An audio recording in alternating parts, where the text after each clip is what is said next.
पहले ही वार्निंग दे रहा हूं बाबू, ये वीडियो सिर्फ और सिर्फ उनके लिए है जो बच्चे अपने मार्क्स को, अपने नंबर को और अपने परसेंटेज को बढ़ाना चाहते हैं। बाकी लोग वीडियो छोड़कर तुरंत चले जाइए बाबू, क्योंकि सिर्फ और सिर्फ 78 दिन बचा है आपकी बोर्ड परीक्षा 2026 के लिए। अगर आप अभी भी सो रहे हैं, आपको कोई नहीं जगा सकता बाबू, आप सोइए। बाकी लोग, जितने लोग इस वीडियो पर रुके हुए हैं, उनका 5 से 6 नंबर क्लियर है, उसको कोई रोक नहीं सकता बाबू। तो चलिए आज हम क्या पढ़ने वाले हैं, तो धातु और अधातु के 20 महत्वपूर्ण प्रश्न। आज जो आपका पाठ है विज्ञान का धातु और अधातु, उसके 20 महत्वपूर्ण प्रश्न पढ़ेंगे, जिनका 100% चांस है जो आपके बोर्ड 2026 में आएंगे। ये जितना भी प्रश्न है बाबू, ये नहीं तो 1 नंबर में आएंगे, नहीं तो बहुविकल्पी में आएंगे। इसलिए फुल फोकस के साथ इस वीडियो को ध्यान दे दीजिए और कॉपी और कलम लेकर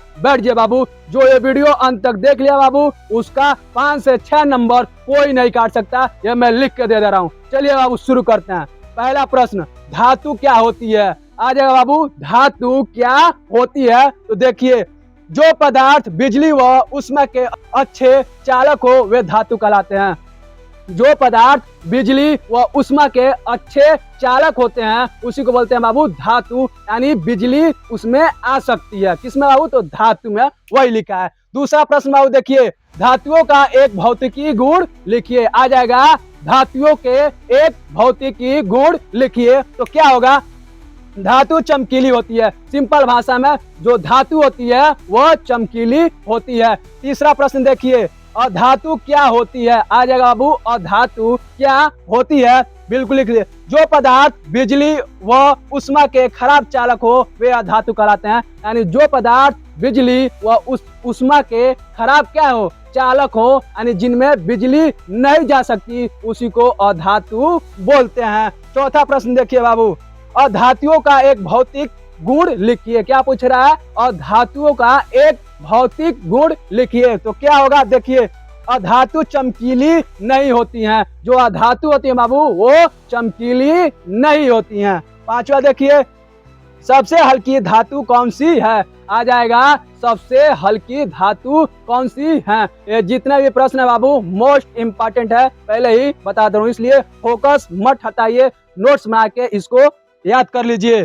तो सबसे हल्की धातु कौन है बाबू? तो लिथियम है, उसको Li से लिखते हैं। ठीक। अगला प्रश्न देखिए, पारा। पारा यानी मरकरी को बोलते हैं पारा। मरकरी किस अवस्था में मिलता है? जो मरकरी धातु होती है वो किस अवस्था में मिलती है? तो क्या लिखेंगे बाबू? द्रव्य, यानी लिक्विड के फॉर्म में मिलती है।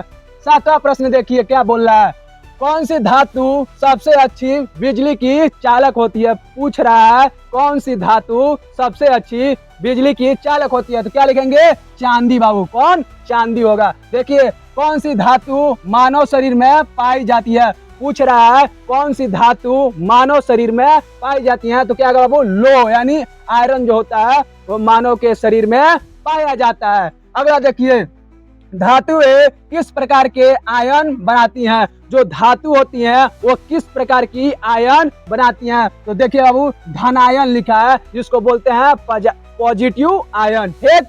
अगला देखिए, और धातुएं किस प्रकार की आयन बनाती हैं? अब आ गया, और धातुएं किस प्रकार की आयन बनाती हैं? क्या होगा बाबू? ऋणायन। क्या बाबू? ऋणायन, जिसको बोलते हैं निगेटिव आयन।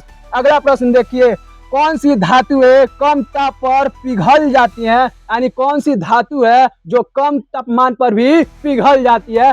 क्या होगा बाबू? हो जाएगा सीसा और टीन। क्या होगा बाबू? सीसा और टीन। अगला देखिए, कौन सी अधातु ध्वनि की अच्छी चालक होती है? कौन सी अधातु ध्वनि की अच्छी चालक होती है? तो देखिए, कोई भी अधातु अच्छी ध्वनि की चालक नहीं होती, यानी कोई भी जो अधातु है वह ध्वनि की अच्छी चालक नहीं होती है। तो ध्वनि की अच्छी चालक कौन होगी बाबू? तो धातु होंगे, अधातु नहीं होंगे। चलिए देखिए 13वां प्रश्न, कौन सी अधातु ठोस रूप में पाई जाती है? आ जाएगा, कौन सी अधातु ठोस रूप में पाई जाती है? तो क्या लिखेंगे बाबू? कार्बन। क्या होगा? कार्बन होगा। अगला देखिए, कौन सी धातु चाकू से काटी जा सकती है? यानी धातु का नाम लिखिए जो चाकू से काटी जा सकती है। क्या होगा बाबू? तो हो जाएगा सोडियम और पोटेशियम को चाकू से काटा जा सकता है। 15वां देख लीजिए, और धातुओं का ऑक्साइड किस प्रकार का होता है, पूछ रहा है। जो अधातु होते हैं उसका ऑक्साइड किस प्रकार का होता है, तो बिल्कुल इजी हम लिख देंगे अम्लीय। क्या लिखेंगे बाबू, अम्लीय। ठीक। स्टील किस धातु का मिश्र धातु है, आ जाएगा प्रश्न, स्टील किस धातु का मिश्र धातु है, तो क्या लिखेंगे बाबू, लोहा। क्या लिखेंगे, लोहा। सभी लोग कमेंट में लिखिए स्टील किस धातु का मिश्र धातु है, कमेंट कीजिए।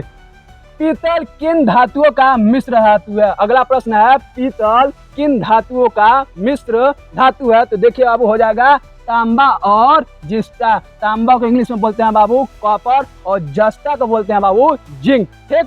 18वां प्रश्न देखिए, कौन सी अधातु विद्युत का संचालन करती है, पूछ रहा है बाबू, कौन सी जो अधातु होती है वो विद्युत का संचालन करती है, तो क्या होगा बाबू, ग्रेफाइट होगा, क्योंकि विद्युत का संचालन कौन करता है, धातु। लेकिन ऐसा धातु बताइए जो विद्युत का यानी बिजली का संचालन करती है, तो नाम लिख देंगे ग्रेफाइट। अगला देखिए, कौन सा धातु चमकदार होता है, कौन सा जो अधातु होता है वह चमकदार होता है। ये तीनों 18, 19, 20 मोस्ट इंपॉर्टेंट है बाबू, इसको ध्यान से देख लीजिए, बता दे रहा हूँ।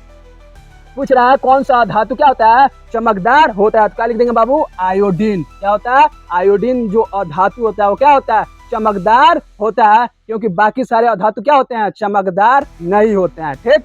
चलिए 20वां देखिए, कठोर और भारी एक धातु का उदाहरण दें। क्या, कठोर और भारी एक किसका उदाहरण पूछ रहा है, तो धातु का उदाहरण पूछ रहा है, तो क्या होगा बाबू, लोहा होगा और सोना होगा।